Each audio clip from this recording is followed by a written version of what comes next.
할렐루야 여호와를 찬양하라 라는 제목으로 하나님의 말씀을 전하도록 하겠습니다.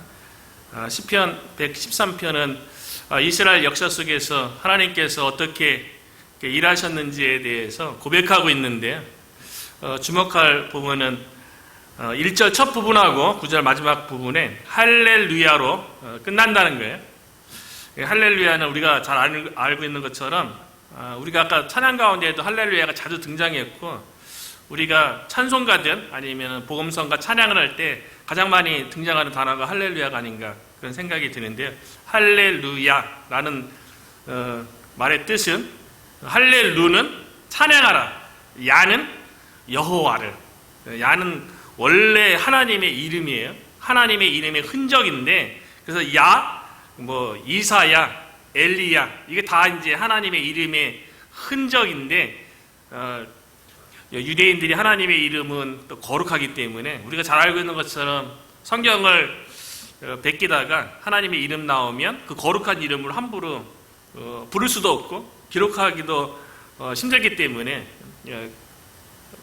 붓을 씻고서 새롭게 썼다고 할 정도로, 그렇기 때문에 하나님의 이름을 원래 이름을 부르지 못하고 아도나이, 주님이라고 이제 부르다가 이게 자음과 모음이 이렇게 잘못 결합되어서 영어로는 제호와, 한글 번역으로는 여호와라는 이름이 생소하게 등장하게 되었는데, 어쨌든 지금은 번역이 된 게 이제 여호와니까 여호와를 찬양하라, 하나님을 찬양하라. 그러니까 할렐루야는 하나님을 찬양하라, 이런 뜻이에요. 그리고 우리가 아멘이라고 자주 기도 가운데 많이 쓰는데, 아멘은 그렇게 되기를 소원합니다, 또는 동의합니다, 이런 뜻으로 이제 많이 할렐루야하고 아멘이 같이 쌍으로 많이 쓰이게 되는데요.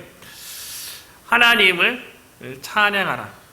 왜냐하면 그 하나님의 성품 때문에, 어제 새벽 시간에 살펴본 말씀 가운데는 하나님의 선하심과 인자하심, 우리를 구원하신 그 하나님께서 선하시고 인자하심이 영원하다는 것은 그 하나님의 그 선하심과 인자하심의 성품이 우리 가운데 있다는 거예요. 그 하나님이 함께하기 때문에, 성품 때문에 하나님을 인정하고 높이고 존경하는 거죠.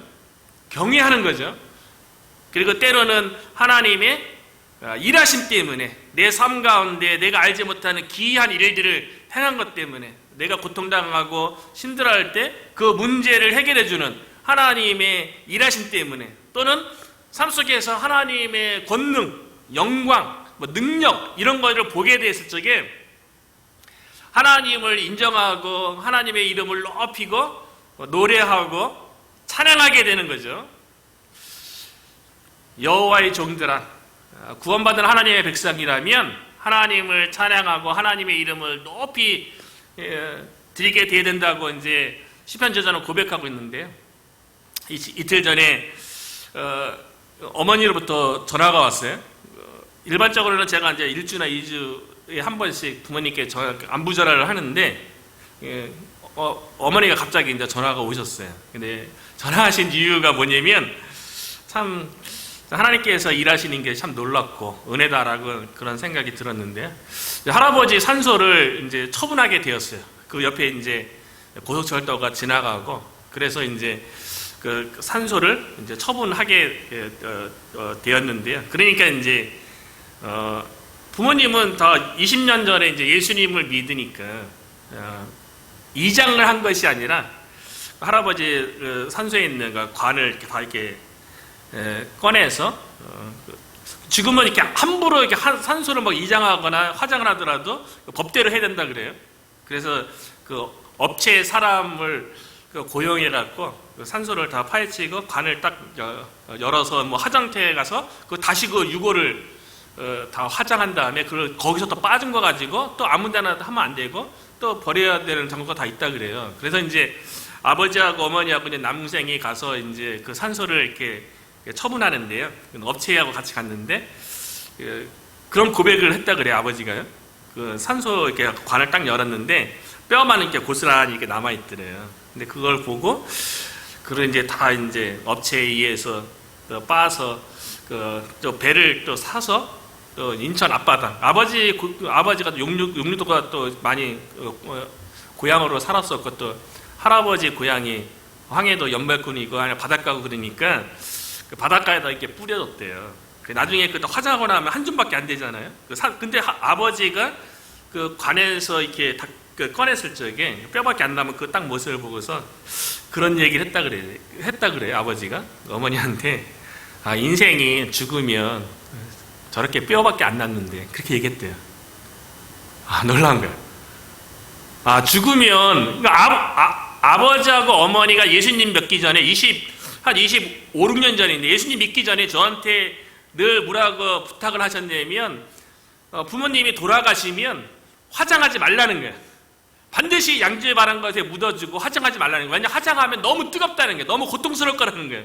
그러니까 예수님 안 믿으니까 뭐 천국에 대한 소망 있는 것도 아니고 생명에 대한 그 비밀을 또 모르니까 그랬던 거죠. 그랬던 분이 죽으면 예수님 믿으니까 그 안에 천국에 대한 소망이 있을 뿐만 아니라 생명이 있으니까 그 뼈밖에 안 남는 인생이라는 거에 대해서 그렇게 부모님의 입에서 고백한다는 게, 그리고 놀라운 거는 그 업체를 통해서 일을 해야 되잖아요. 법적으로. 그러니까 이제 날짜를 보니까 부모님 시간대하고 그 업자는 이제 그런 거 되게 산소를 이전에는 우리 집안이 예수님 안 믿을 때는 그냥 산소 자리 때문에, 산소 간이 이렇게 삐뚤어진 것 때문에 어느 집안의 조카 나쁘고 늘 그런 얘기 때문에 많이 다퉜거든요. 형제끼리도요. 그리고 뭐 이장하거나 옮기면 안 된다 막 이런 얘기하고 막 그랬어요. 근데 날짜를 그 업체가 그랬다는 거예요. 부모님이 시간 되는 때 그 산소를 이렇게 그 뼈를 이렇게 뿌리려고 하니까 그 다음 날이 손 없는 날이었다는 거예요. 손 없는 날, 귀신이 역사하지 않는 날. 무속 신앙에서 이게 따져갖고 그 달력마다 손 없는 날, 귀신이 역사하지 않는 날이 따로 있잖아요. 근데 그 다음 날이 손 없는 날이니까 그날 하시라고 그랬다는 거예요. 근데 아버지는 딱 놀란 거는 아버지도 그렇고 어머니는 믿음이 좋으시니까 뭐 날마다 새벽기도 나가서 지금도 새벽기도 한다고 또 저를 위해서 또 어머니도 새벽기도 해주시고 그러는데, 아버지하고 남동생은 교회 또 다니다가 또 안 다니고 막 그러는데 아버지들과 어머니도 이제 그랬다는 거예요. 아니 우리가 예수가 믿는데 무슨 손 없는 날 그런 게 무슨 상관이 있냐고. 그냥 부모님이 원하는 가장 편안한 날에 가서 이렇게 유골을 인천 앞바다에 뿌리고 그리고 돌아와서 마음이 평안하고, 또 아버지가 또 매번 그 명절 때 되면 가서 산소 관리도 해야 되고 막 그래야 되는데 그런 거 안 하고 그러니까 너무 마음이 평안하다고. 그 얘기 이제 소식 전해주려고. 그러니까 아버지가 아마 그 유골을 보고 뿌리는 가정 가운데 아버지도 소망이 이 땅 가운데 육신 가운데 있지 않다는 그런 것 때문에 어머니는 너무 감사했던 것 같아요. 그리고 손 없는 날 이런 거 따지지 않고 남생도 그런 거 보면서 그래도 마음의 믿음이라는 게, 그렇게 실질적으로 그러니까 그런 날을 겪어보니까 믿음이 나타나는 거죠. 하나님이 참 예수 자유 주셨네. 예수 안 믿는 게 자유로운 게 아니고요. 예수 안 믿는 게 더 자연스럽지 않은 거예요. 영적으로요. 근데 우리가 더 뭐 주일날 뭐 예배드리고 신앙생활 하는 게 더 많이 메인 것 같지만 사실은 우리의 영혼은 더 자유로운 거죠. 세상에 그런 것에 얽매이는 게 없잖아요. 죄와 사망과 관련된 것. 옛날에 산소 때문에 얼마나 많이 싸웠는데 아버지 쪽도 그렇고 어머니 쪽도 그렇고요. 얼마나 하나님이 위대하십니까? 하나님의 그 생명, 천국에 대한 소망 이런 것들이 부모님, 우리 가족을 이렇게 자유케 했다는 것에 대해서 참 할렐루야죠. 할렐루야. 어머니가 그러더라고요. 할렐루야. 말 그대로 할렐루야죠. 하나님을 아무것도 아니죠. 육신을 위해서 다 살아가잖아요. 세상 사람들이요. 마치 육신에 모든 소망이 있는 것처럼 육신을 위해서 살아가는데 죽어지면 그 뼈밖에 안 남는 그거 보면서 참 예수님 믿은 게, 부모님이 예수님 믿고 천국에 소망 갖고 있다는 것에 대해서 너무 감사해요. 제가 장난으로도 가끔씩 부모님, 어머니한테 얘기하는데 한국에 자주 방문하지 못하고 효도 못해서 미안하다고 그러면 너나 잘 살라고. 부모님은 나는 천국에 소망이 있고 또 교회에서 또 많은 또 어머니를 또 친어머니, 친딸이 돼갖고 잘 섬겨주는 분 하나님께서 또 일하셔갖고 주변에서 돌보고 또 교회에 또 식구들이 있고 그러니까 그렇게 이렇게 하나님을 섬기고 천국의 소망 가지고 살아가는 거 보면 참 참 믿음이라는 게 정말 대단하다. 정말 말 그대로 할렐루야죠. 하나님을 인정하게 되고 하나님께서 일하심에 대해서 그 권능에 대해서 그 자유케 된 것에 대해서 저도 뭐 할렐루야 였는데요. 오늘 그 시편에서도 그러잖아요. 할렐루야, 하나님을 찬양하라. 어제 본문에 의하면 우리가 하나님으로부터 구원받았고 그 구원하시신 그 하나님께서 선하신 거 인자하심으로 항상 함께 하겠다고 약속했는데 우리가 삶 속에서 하나님을 찬양해야죠. 하나님의 선하심과 인자하심이 우리의 삶 속에서 하나님의 계획대로 하나님의 뜻대로 모든 것이 다 이루어질 것이고요. 우리를 향한 때는 우리가 힘들고 어렵고 고아처럼 느껴진다 할 때 그건 우리의 감정이지 하나님은 우리 아버지로서 변함없는 사랑, 무조건적인 사랑으로 우리 함께 하고 계시잖아요. 하나님은 우리를 붙들고 계시는 그 손을 한 번도 놓은 적이 없는데 우리의 감정이 우리의 생각이 하나님이 마치 내 손을 놓은 것처럼 나에 대해서 관심 없고 나로부터 멀어지는 것처럼 느끼는 거지 실질적으로 우리를 구원하신 하나님은 항상 함께 하시겠다 약속해 주셨잖아요. 그래서 임마누엘로 오신 거 아니겠어요? 우리와 함께 하시겠다고요? 그러니까 하나님을 모든 상황 속에서 모든 시간 속에서 모든 장소 속에서 하나님을 찬양해야죠. 특별한 일 때문에 하나님을 찬양하는 게 아니고요. 특별한 일 때문에 하나님을 찬양하지 않고 그런 것이 아니고 구원받은 하나님의 자녀로서 함께 하시는 하나님으로 인해서 모든 상황 속에서 하나님을 찬양할 수 있는 저와 여러분이 되시기를 축원합니다. 그래서 2절과 3절 보세요. 시편 저자가 뭐라고 고백하는지 이제부터 영원까지 여호와의 이름을 찬송할지로다. 해 돋는 데에서부터 해 지는 데까지 여호와의 이름이 찬양을 받으시리로다.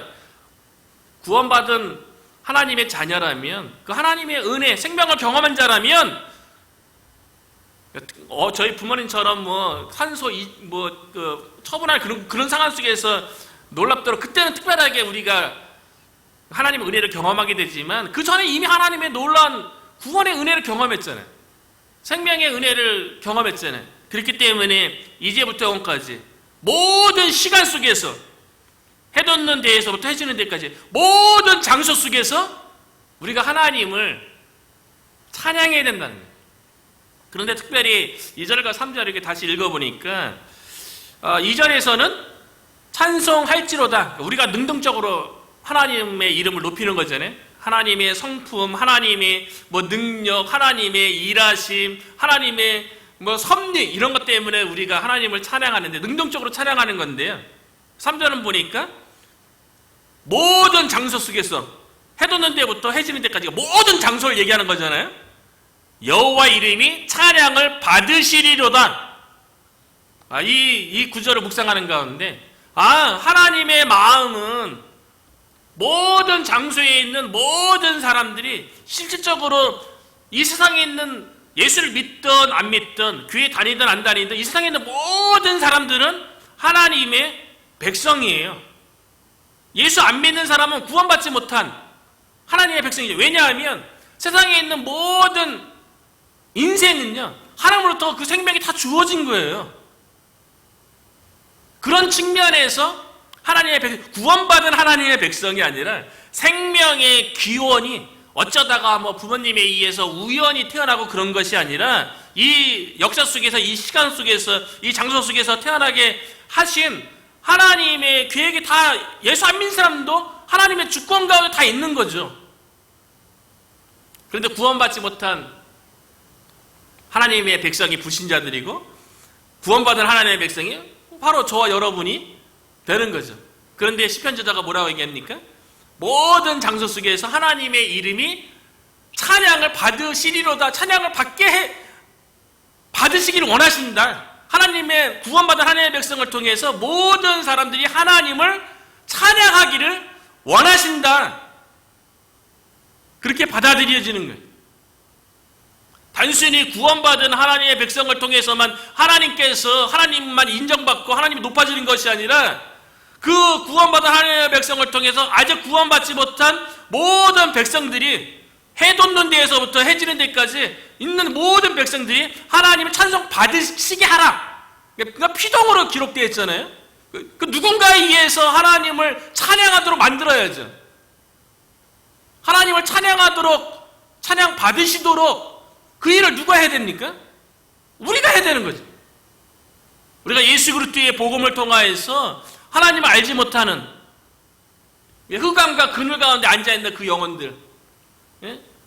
마치 육신 죽으면 그 뼈밖에 안 남는데 그 육신이 전부 있는 것처럼 육신을 위해서 시간을 투자하고 육신을 위해서 인생의 목표로 삼고 인생의 즐거움과 인생의 여유와 이것만을 위해서 살아가는 우리 주변에, 그거를 또 얼마나 많은 사람들 동경합니까? 그러나 우리는 영적인 신비를 알고 있잖아요. 영적인 세계에 대해서 우리 이미 경험했잖아요. 그 아무것도 아니라는 거. 죽으면 다 썩어져서 다 흙으로 돌아가는 거예요. 영원한 세계가 있잖아요. 영적인 세계가 있잖아요. 그래서 우리 주변에 있는 모든 사람으로 하여금 하나님을 인정하고 하나님을 찬양하도록, 찬양 받으시리로다, 그렇게 되도록 우리 교회가 쓰임받기를 간절히 축원합니다. 왜 하나님께서 찬양을 받으셔야 되냐면요, 그 이유에 대해서 4절과 5절에 기록하고 있는데요. 4절과 5절에 보니까 여호와는 모든 나라보다 높으시며 그의 영광은 하늘보다 높으시리로다. 하나님은 위대하신 분이세요. 뭐 탁월하신 분이세요. 영원전부터 영원까지 아무것도 없는 무의 세계에서 온 우주 만물을, 모든 인생을 창조하시고 지으신 분이 하나님이세요. 이 나라 가운데 무엇이 하나님보다 더 높으며 무엇이 하나님보다 더 가치 있는 게 무엇이 있겠어요? 그래서 5절에 보면 여호와 우리 하나님과 같은 이가 누구리요? 세상에 그 어떤 권세, 세상에 그 어떤 그 고귀한, 뭐 오늘날에는 뭐 황금 만능주의라고, 물질 만능주의라고, 물질이 모든 것을 다 해결해 준다고 그렇게 이야기하는 시대에 우리가 살고 있는데 그 물질이 하나님보다 더 높아요? 그리고 우리 주변에 그 이방 신들이 얼마나 많습니까? 얼마나 많은 우상들이 있어요. 그 우상들이 하나님과 비교가 됩니까? 여호와 우리 하나님과 같은 이 다른 우상이든 세상에 있는 뭐 물질이든 세상에서 이야기하는 뭐 성공과 뭐 그런 것을 다 비교한다 할지라도 하나님과 같은 분은 없죠. 하나님과 같은 가치나 존재는 없죠. 근데 오늘날 시대에는 하나님 없이 각자 자신이 가치 있고 각자 자신이 가장 소중하다고 이야기하는 그런 시대에 살고 있는데요. 우리가 믿는 하나님은 높은 자리에 계십니다. 모든 만물을 초월해서 그런 하나님이기 때문에 찬양을 받으셔야 되는데요. 그 하나님께서, 그 높으신 하나님께서, 더 중요한 하나님을 찬양할 이유는요, 그 하나님께서 시간과 장소를 초월하시고 역사를 주관하시는, 인생을 주관하시는 그 하나님께서 우리를 도우신다는 거예요. 우리를 도우시러 오셨다는 거예요. 그래서 6절에 보면요, 스스로 낮추사 천지를 살피시고, 하나님을 그 높은 곳에 계신 그분이 그것도 낮은 곳으로 내려오게 할 사람이 하나님에게 명령할 존재가 무엇입니까? 없죠. 그러니까 하나님 스스로 낮추신 거예요.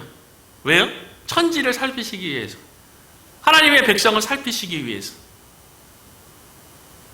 시간과 공간을 초월해 계시고 영원전부터 영원까지 한눈으로 이렇게 내려다보시는 분이 하나님이잖아요. 우리가 처해 있는 이 시간, 이 장소밖에 못 보는데, 그러니까 우리는 뭐 1분, 뭐 1초도 앞을 내다보지 못하지만 하나님은 모든 시간을 다 보고 계시는 분 아니겠어요? 근데 그분이 어떻게 낮아질 수 있어요? 근데 우리를 돕기 위해서, 우리를 돌보시기 위해서, 우리를 살피시기 위해서 낮아지셨다는 거예요. 놀라운, 이게 하나님을 찬양할 이유가 너무 많은 거죠. 하나님의 아들이신 예수님에 대해서 요한복음은 1장 14절에 뭐라고 얘기하고 있습니까? 태초에 말씀이 계시니라, 말씀이 하나님이시고 말씀 없이는 지어진 것이 아무것도 없대요. 그러니까 말씀을 통해서 우주 만물이 다 창조되었어요.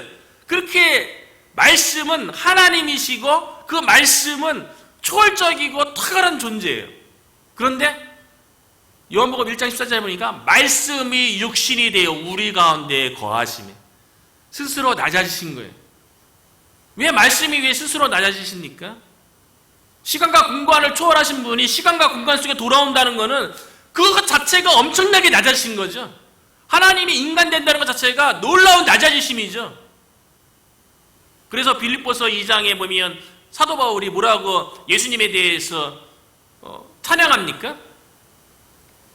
그는 근본, 하나님의 본체시나 하나님과 동등됨을 취하지 아니하시고 육체를 입으시고 우리 가운데 오셔서 십자가에 죽으셨다는 거예요. 그 높으신 하나님께서 왜 스스로 낮추셔서 왜 오셨냐는 거예요. 예수님이 왜 이 땅에 인간의 모습으로 오셔서 십자가에 죽으셔야만 했냐는 거예요. 우리가 이 사실을 믿고 있잖아요. 하나님이 스스로 낮아져서 독생자 예수 그리스도의 모습으로 우리 가운데 2000년 전에 오셨어요. 우리를 살피시기 위해서요. 우리를 돌보시기 위해서요. 그래서 십자가를 지시고 3일 만에 부활하셨죠. 그거를 통해서 우리를 어떻게 도우시기 위해서요? 7절과 8절에 보니까요. 9절까지 보면 그 놀라우신 하나님의 위대하심이 나오는데요. 우리를 스스로 낮춰서 우리를 살피시고 우리를 돌보시는데요. 7절에 보니까 가난한 자를 먼지 더미에서 일으키시며 궁핍한 자를 거름더미에서 들어세워. 이스라엘 역사 속에서 이스라엘 백성이 애굽에 있을 적에 노예로 있었잖아요. 그들의 삶이 가난했죠. 그들의 삶이 궁핍했죠. 그 실질적으로 흙에다가 집을 넣어서 벽돌을 굽고 성을 쌓고 농사짓고 먼지더미에서 헤매는 인생이었죠. 거름더미에서 헤매는 인생이었죠. 근데 거기서 일으키셨잖아요. 하나님께서. 이스라엘 백성이 바벨론 포로에 잡혔다가 그곳의 삶은 또 어땠습니까? 마찬가지죠.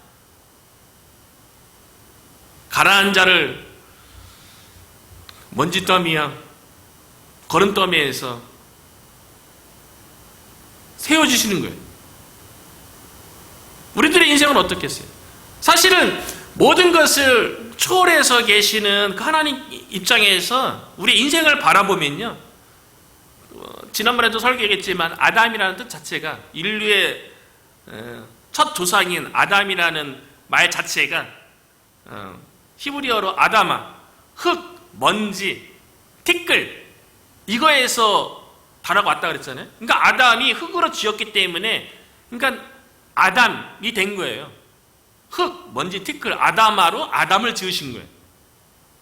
그러니까 모든 인생은 결국 흙, 먼지, 티끌로 자연으로 다 돌아갈 존재예요.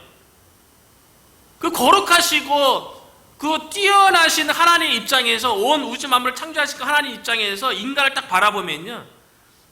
인간들 사이에서는 뭐 성공한 사람도 있고 물질을 많이 가지고 뭐 큰 집에 사는 사람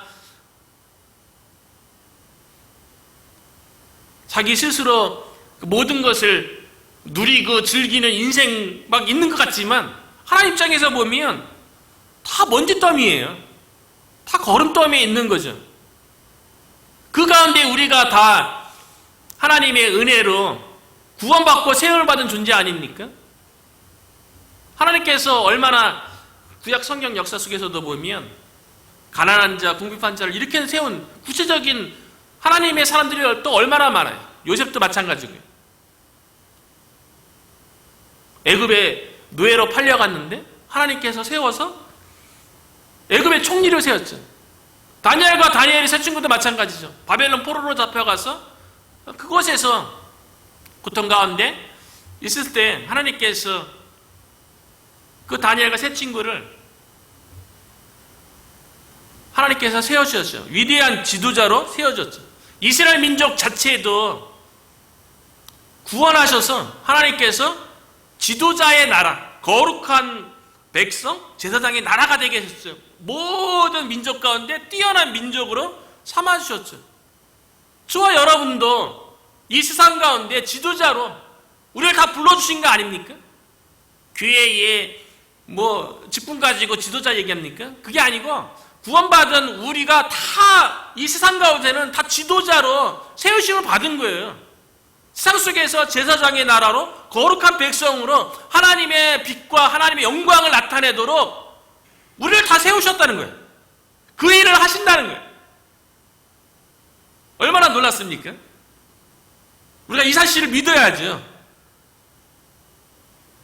가난한 자를 우리가 찬양을 한 것처럼 가난한 자를 부하게, 약한 자를 강하게, 우리의 연약한 가운데, 우리 교회 연약한 가운데 하나님께서 우리를 도우시고 우리를 세워주실 줄로 믿습니다.